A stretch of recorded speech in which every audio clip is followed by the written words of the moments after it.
வாழ்க வையகம், வாழ்க வையகம், வாழ்க வளமுடன். குரு வாழ்க, குருவே துணை. இந்த பதிவிலே சுவாதிஷ்டான சக்கரத்தை பற்றி சிந்திக்க இருக்கின்றோம். சுவாதிஷ்டானம் என்றால் என்ன, அது எங்குள்ளது, அந்த சக்கரம் செயல்பட்டால் என்ன நன்மைகள், சரியாக இயங்கவில்லை என்றால் என்ன பிரச்சனைகள், சரியாக இயக்குவதற்கு என்ன செய்ய வேண்டும் என்பதை பற்றி சிந்திக்க இருக்கின்றோம். ஸ்வா என்ற வார்த்தை அது சமஸ்கிருத சொல்லாகும். அதன் பொருள் என்னவென்றால் நான். அதாவது சுவாதிஷ்டானம் என்றால் நான் வாழ்க்கையில் முன்னேற வேண்டும் என்றால் என்னுடைய ஸ்தானம் எது என்றால் சுவாதிஷ்டானம். இந்த சுவாதிஷ்டானம் எங்க உள்ளது என்றால் தொப்புளிலிருந்து ஒரு 4 அங்குலம் கீழே உடலின் மையப்பகுதியில் இருக்கு. இது 7 சக்கரங்களிலேயே அடிப்பகுதியிலிருந்து பார்த்தோம்னா 2வது சக்கரம் சுவாதிஷ்டான சக்கரம். இந்த சக்கரம் எப்படி இருக்குன்னா 6 இதழ்கள் கொண்ட தாமரை போன்றது. பஞ்சபூதங்களிலே இது நீருக்கான மையம். 8 வயதிலிருந்து 14 வயது வரை உள்ள காலகட்டத்திலே இந்த சக்கரம் பிற சக்கரங்களை விட வீரியமுடன் செயல்படும்.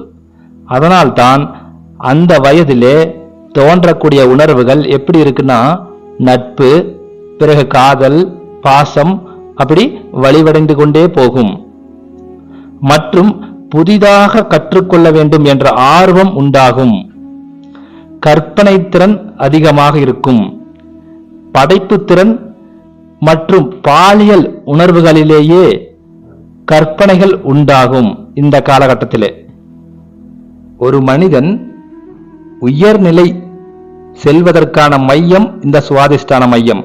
ஆனால் பெரும்பாலான மனிதர்கள் மூலாதாரத்திலே பிறந்து வாழ்ந்து மூலாதாரத்திலேயே இருந்து மடிந்து விடுகின்றார்கள். மூலாதாரத்தை கடந்து வருவதில்லை. அடுத்த நிலையான சுவாதிஷ்டானத்துக்கு எழுப்பி வர வேண்டும். ஆனால் வராமலேயே சில மனிதர்கள் இறந்து விடுகிறார்கள். இந்த குண்டலினி யோகத்திலேயே அடிப்படை விஷயம் இதுதான். எப்ப மூலாதாரத்திலிருந்து அடுத்த நிலைக்கு வருகின்றோமோ அப்பவே நம் வாழ்க்கையிலே உயர்வதற்கு ஆரம்பிச்சிட்டோம். பாலுணர்வை தூண்டி இனப்பெருக்க அடையம் செய்வது இந்த சக்கரம்தான். பாலுணர்விலே அதிகமான ஈடுபாடு இல்லை, அதுல விருப்பமே இல்லை என்றாலும் இந்த 2க்கு காரணமும் இந்த சக்கரம் சரியாக வேலை செய்யவில்லை என்றுதான் அர்த்தம். இல்லை எனக்கு குழந்தை உருவாக்க முடியல, உயிரணுக்கள் கம்மியாக இருக்கு அப்படின்னு சொன்னாலும் அதற்கு காரணமும் இந்த சக்கரம்தான்.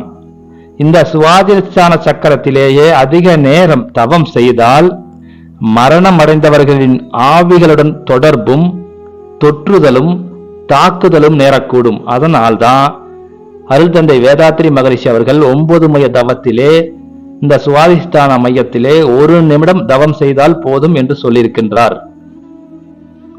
இந்த சுவாதிஷ்டானம் சக்கரம் சரியாக இயங்கவில்லை என்றால் நம்ம சொன்னோம்ல, சுவாதிஷ்டான சக்கரம் பஞ்சபூதங்களிலே நீருக்கான மையம். அதாவது நம் உடம்பிலே 70% நீரால் ஆனது. இந்த நீரின் தரம் குறைந்தாலும் அளவில் சமநிலை வேறுபாடு வந்தாலும் உடலிலே ஹார்மோன்கள் மற்றும் ரசாயன வேறுபாடுகள் ஏற்பட்டு உடல் எடை அதிகமாகும். இதத்தான் நீர் உடம்பு என்று சொல்லுவாங்க. சரிங்களா? சுவாதிஷ்டானம் உணர்வுகளுக்கான மையமும் இந்த சுவாதிஷ்டான மையம்தான். இப்ப எதற்கு எடுத்தாலும் கோபப்படுறது, ஒரு சின்ன விஷயத்துக்கு கூட அப்செட் ஆகி என்னமோ இழந்த மாதிரியே உட்காந்துருப்பாங்க. அது எதற்கு எடுத்தாலும் எமோஷன் ஆவது. இவங்க என்ன சொன்னாலும் சமாதானமே ஆக மாட்டாங்க. இந்த மையம் சரியாக இயங்கினால் எங்கு சென்றாலும் எந்த சூழ்நிலைக்கு தகுந்தாற் போல தன்னை மாற்றிக் கொள்வார்கள். இணக்கத்தன்மை உண்டாகும். இப்போ ஒரு டிபார்ட்மெண்ட்ல வேலை செஞ்சுட்டு இருக்கிறோம். இந்த டிபார்ட்மெண்ட்ல இருந்து வேற டிபார்ட்மெண்ட் நம்மளுக்கு வேலையை மாற்றி விட்டாங்கன்னாலுமே அங்க போனாலும் அங்க இருக்கக்கூடிய மனிதர்களோட நல்ல இணக்கமாக கூடிய விரைவில் ஆயிடுவாங்க. சரியாக இயங்கினால் பிபியை கண்ட்ரோல் பண்ணும். இந்த சுவாதிஷ்டான மையம் அட்ரினல் சுரப்பியோட தொடர்புடையது. அட்ரினல் சுரப்பின்னா இப்போ ரோட்டில் போகிற ஒரு தெருநாய் நம்மளை விரட்ட ஆரம்பிக்குது. நான் இதுனா வரைக்கும் இல்லாத அளவுக்கு என்னால் ஸ்பீடாக ஓட முடியும். எப்படின்னா, ஒரு வெறிநாய் துரத்துதுன்னு நான் பார்த்த உடனே இந்த சுரப்பி அட்ரினல் அப்படின்னு ஒரு ஹார்மோன், ஒரு ரசாயனத்தை சுரக்கிறது. அது மூளைக்கு சிக்னல் கொடுக்குது.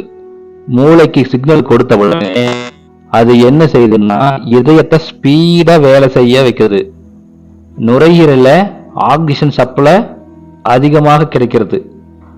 இந்த இன்சுலின் சுரக்கக்கூடிய கணையத்திற்கு ஒரு சிக்னல் கொடுத்து, நீ இன்சுலினை சுரக்காத, கொஞ்சம் குறைவா சுர அப்படின்னு அதுக்கு ஒரு மெசேஜ் கொடுக்குது. நம்முடைய ஜீரண மண்டலத்துக்கு போகக்கூடிய ஆற்றலை கட் பண்ணிட்டு, நீ இப்போ அந்த ஆற்றலை வச்சுட்டு டைஜஸ்ட் எல்லாம் பண்ண வேண்டாம், இந்த ஆளு வேகமா ஓட வேண்டியது இருக்கு, கால் பாதத்திற்கு, கைகளுக்கு, தசைகளுக்கு, மூட்டுக்கெல்லாம் ஆற்றலை அதிகமா கொடுத்துன்னு அங்க ஒரு இன்ஸ்ட்ரக்ஷனை கொடுக்குது. அப்புறம் கிளைகோசன் என்கிற ஒரு ஹார்மோனை உற்பத்தி செய்து சுகரை கூட்டி நமக்கு எனர்ஜி, ஆற்றல் கிடைப்பதற்கு உதவி செய்கிறது. அத்தனையும் செய்யக்கூடியது இந்த அட்ரினல் சுரப்பி தான். இது நல்லா சுரக்க வேண்டும் என்றால் சுவாதிஷ்டானம் நல்ல வேலை செய்ய வேண்டும். இல்லை என்றா இப்போ நாயே துரத்துனா கூட அங்கேயே நின்றுட்டு பயந்துட்டு சோச்சுன்னு முறுக்கிட்டு இருப்பாங்க பார்த்தீங்களா, அவங்களுக்கு அந்த பயத்தன்மை தான் அதிகமாக இருக்கு. சுவாதிஷ்டானம் கரெக்டாக வேலை செய்யல, அந்த அட்ரினல் சுரப்பி கரெக்டாக வேலை செய்யல. அப்புறம் அடிக்ஷன், அதாவது டீ, காபி, ட்ரிங்க்ஸு, சிகரெட்டு, இந்த போதை பொருள் போன்றவற்றுக்கு அடிமையிலிருந்து வெளிவர வேண்டும் என்றால் சுவாதிஷ்டான சக்கரம் நல்ல வேலை செய்தால் மட்டுமே அதிலிருந்து அவங்க வெளியில வர முடியும். இல்லை என்றால் அதிலிருந்து வெளியே வர வேண்டும் என்று நினைப்பார்கள், ஆனால் முடியாது. சரிங்களா? சுவாதிஷ்டான சக்கரம் நல்ல வேலை செஞ்சதுன்னா அனாவசியமாக, வெட்டித்தனமாக தன்னுடைய நேரத்தை செலவழிக்க மாட்டார்கள். இந்த புலன் இன்பத்திற்கு அடிமையாக மாட்டார்கள். இந்த சக்கரத்தை நன்கு இயக்குவதற்கு லங்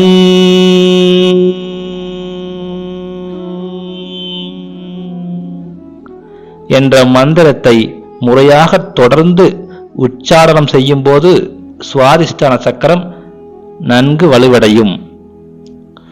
அப்புறம் அஸ்வினி முத்திரையை அடிக்கடி எடுக்கலாம். அடிக்கடி எடுக்கும்போது மூலாதார சக்கரமும் நன்கு வேலை செய்யும், சுவாதிஷ்டானமும் நன்கு வேலை செய்யும். இந்த சுவாதிஷ்டான மையம் நீருக்கான மையம் என்பதால் நல்ல தண்ணீர் குடித்தால் சுவாதிஷ்டானம் நல்ல சமநிலைப்படும். நீர்ச்சத்து உணவுகள், அதாவது சுரைக்காய், பூசணிக்காய், புடலங்காய், தர்பூசணி போன்ற உணவுகளை எடுத்துக்கொண்டால் நீர்ச்சத்து பேலன்ஸ் இல்லை என்றால் ஆட்டோமேட்டிக்கா சரியாயிடும்.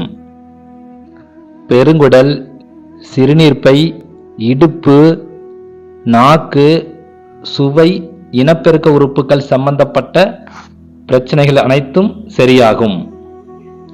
நன்றி. வாழ்க வளமுடன்.